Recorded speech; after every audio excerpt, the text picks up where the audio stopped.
Okay, guys, this is not Groundhog Day. This is a new presentation.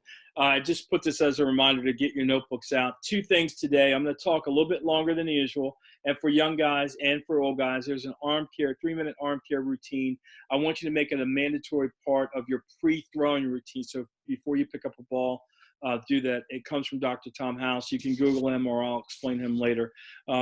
Very quickly, just to review what we did yesterday, we went over the odd fronts and we stopped at these 3-3 type of variations because they are the ones that lead to this formation called Tite. I want to take you back to a different alignment so you can help understand how Tite came about, and that is one that you're probably familiar with here. I circled the defensive front, and so I'm not even going to name what that is, the three techniques to the field. One thing I want to stop off at for young guys here, and it's come up before, these solid horizontal lines are 5 yards apart. This is a representation of a football field, and these marks are hashes. So when you get a schematic like this, pay attention to the details because it's drawn up specifically. So, you know, these guys are definitely 5 yards off, heels at 5. This is on the left hash. This is the field here. Another thing about these hashes is that in high school and college, they're significant. So to the point that these are now called, instead of free safety, strong safety, interchangeably, you'll hear field safety or field corner versus boundary safety and boundary corner. And that is a reaction to personnel. And we're going to get into that a little bit. All right, so this 4-2-5, you've seen it before. You probably still see it on football fields, but it presented some problem. It was reaction to the spread formations, right?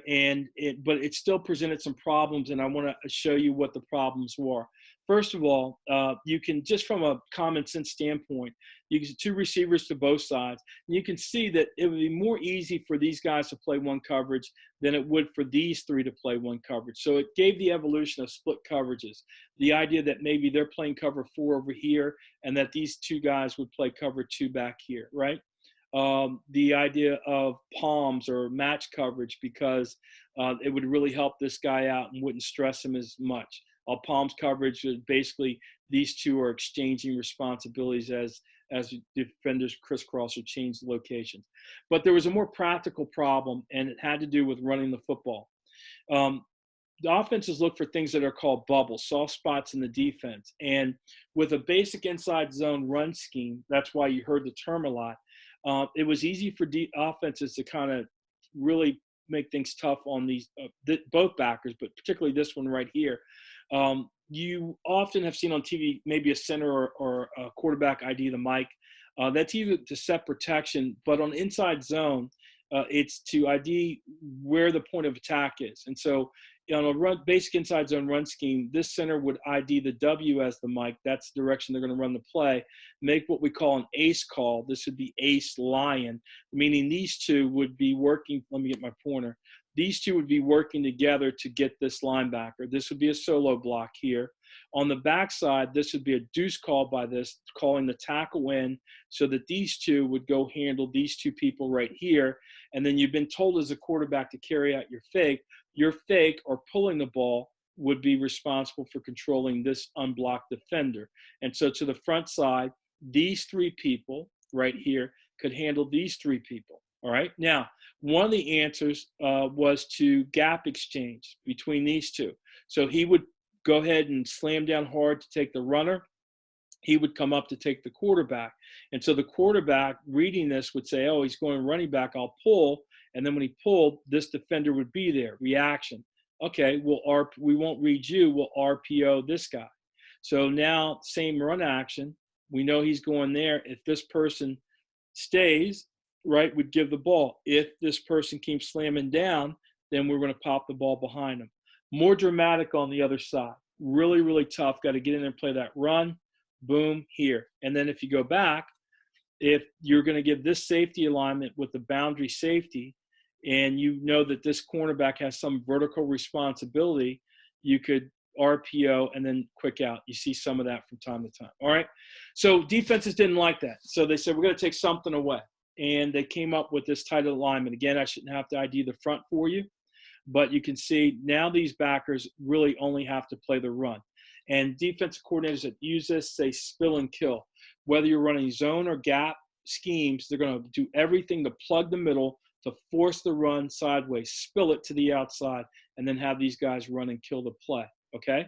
Now, this also solved a personnel problem for them. They could get this hybrid. There's a problem. Let me identify. When you line up inside like this, there are no edge rushers. So from a personnel standpoint, the defense has found that they could put a guy here, a boundary backer, who was long and athletic. If you think like UVA has a defender who's 6'7" that kind of plays this position, and when he's on the field, it kind of looks like this. He can get up on the line of scrimmage. He has the ability to get to the pass rusher. He's a good pass rusher. He's athletic enough to get back and play pass. Now, with those outside linebackers doing that, they are almost forced into playing zone coverage. Why?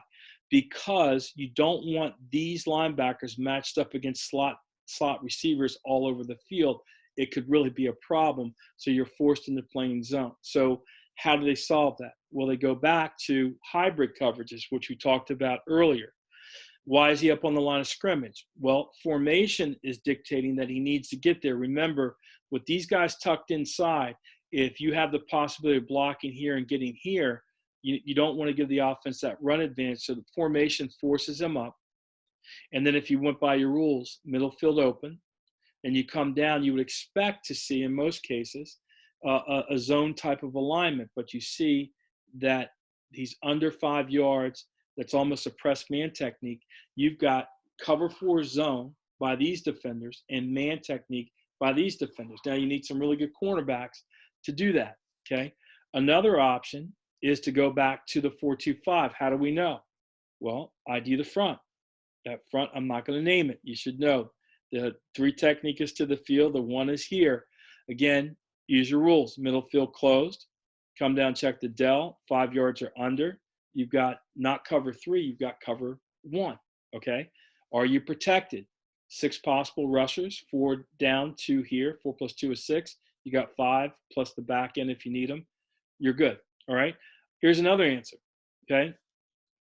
You check, it looks like a tight front, but you see something different here. This is more of a Okie alignment by this guy. Well, why? Because if he's tucked inside, a down block here, this guy gets up in here, that's a lot of space for them to run. So how do they adjust?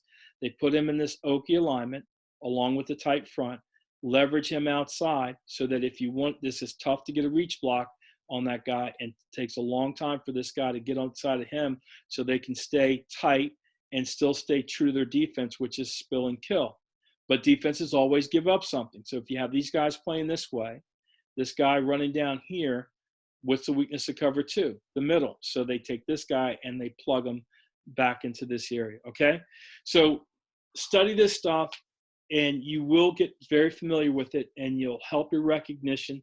And then eventually when you go through tape, you want to be able to go, tape fast enough that you can say, okay, that's tight, that's over, that's under, that's cover, that's split, boom, boom, boom. And that ability comes from learning these base things.